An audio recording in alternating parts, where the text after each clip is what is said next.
Et aujourd'hui on commence par une BD, donc Stern, le croque-mort, le clochard et l'assassin, donc faite par Frédéric et Julien Maffre aux éditions d'Argo. Voilà. Cette BD donc s'inscrit dans le genre western. D'ailleurs on retrouve tous les éléments typiques d'un western. Donc déjà ça se passe dans l'ouest américain parce que sinon ça n'aurait aucun intérêt. On retrouve le shérif, le saloon, le lupanar, parce que moi je parle comme des personnes âgées, donc je dis lupanar, hein. Je ne dis pas bordel, parce que ça se fait pas. Les cowboys aussi, et le croque-mort. Voilà, la figure du croque-mort. Et là où c'est intéressant, c'est que contrairement à beaucoup d'œuvres en fait autour du western, le personnage principal justement, Stern, est un croque-mort.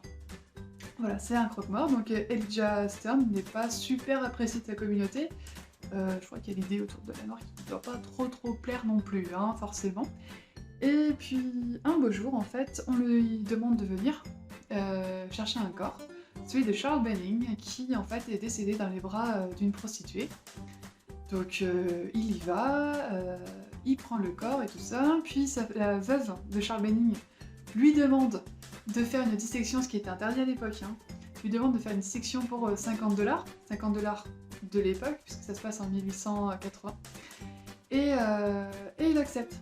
Stern il accepte parce qu'en fait la veuve voudrait prendre les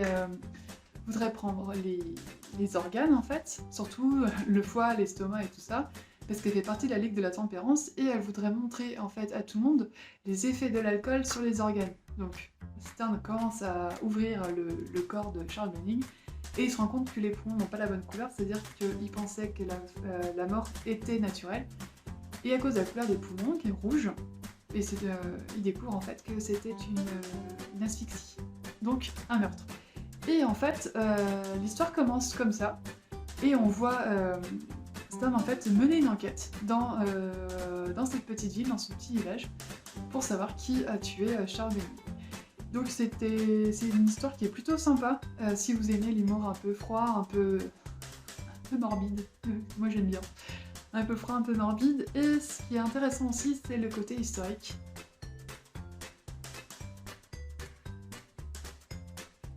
Voilà, donc là c'est une émission historique aujourd'hui, c'est-à-dire que les premières pages, je vais juste montrer les premières pages. Hop, première page, vous voyez, puis je suppose que ça a été écrit à l'envers forcément. Ça se passe donc à Lawrence, dans le Kansas. Et c'est un petit village, c'est une petite ville plutôt, hein, qui a existé et qui a son importance dans l'histoire américaine. Donc là on va voir pourquoi c'est important dans l'histoire américaine. Donc le point de départ de l'histoire, c'est le massacre de Lawrence, au Kansas, en 1863. Donc qu'est-ce qui s'est passé? En fait là, il faudrait remonter un petit peu plus dans le temps, et se rappeler qu'après la guerre d'indépendance et la Révolution, donc je rappelle que la guerre d'indépendance c'est 1775-1783, donc les États-Unis ont gagné contre le Royaume-Uni avec peut-être, étonnamment, un petit peu d'aide de la France. Voilà. Ce qui est étonnant, c'est que la France donc a aidé un pays à se défaire du joug anglais. Est-ce que franchement on est étonné? Je suis pas sûre. Franchement, je suis pas sûre. Bref, donc depuis la Révolution, en fait, le pays est passé de 13 États, vous savez, les 13 États côtiers, les 13 États historiques, à 22. Et là, vous me dites, mais en quoi c'est important? On s'en fiche? Et c'est important parce qu'en fait, faut pas oublier que les États-Unis étaient esclavagistes, comme beaucoup de pays, hein, comme la France, le Royaume-Uni, tout ça. Mais comme vous le savez, c'est un État fédéral. Donc c'est-à-dire que chaque État fait un peu ce qu'il veut. Donc on sait très bien, pertinemment, qu'on a appris à l'école et tout ça, que le sud des États-Unis, en fait, était esclavagiste. Voilà, il y avait voilà, ils basaient leur économie sur l'esclavage parce qu'en fait, chez eux, c'était très agricole, c'était eux qui fabriquaient les matières premières qu'ils envoyaient ensuite au nord des États-Unis pour les industries, pour la transformation.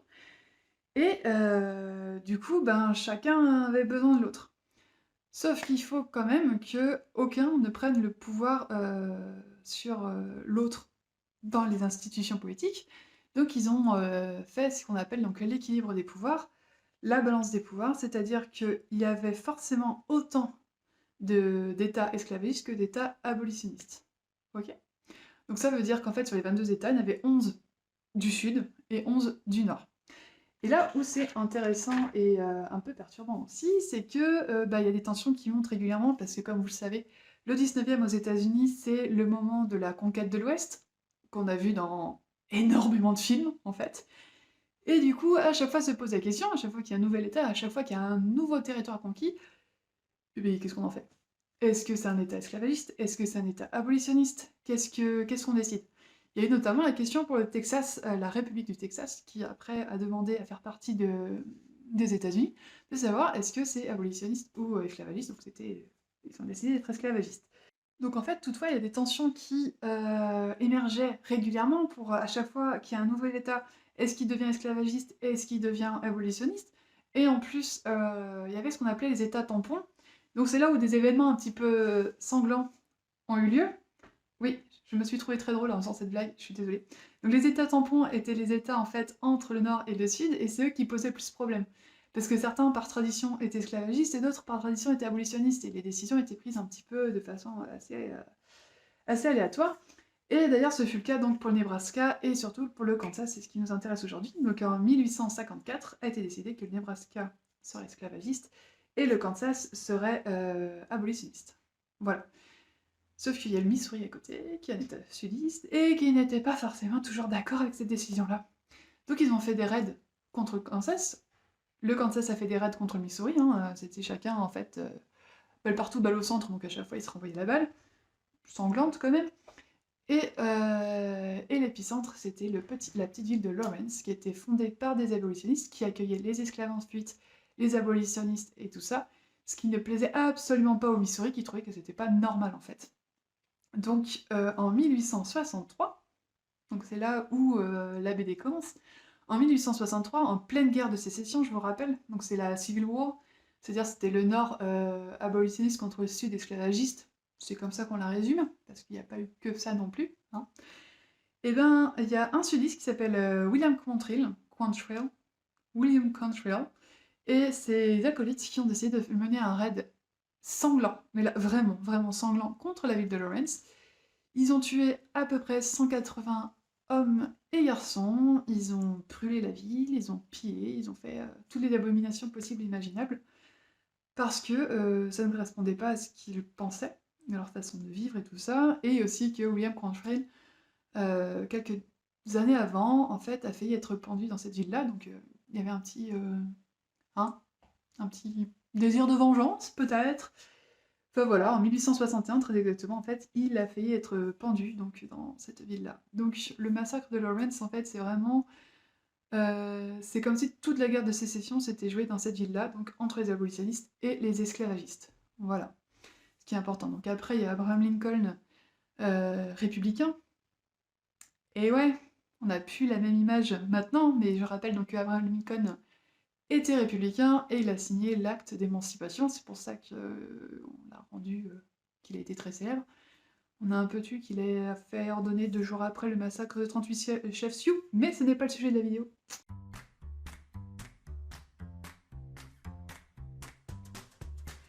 Donc voilà.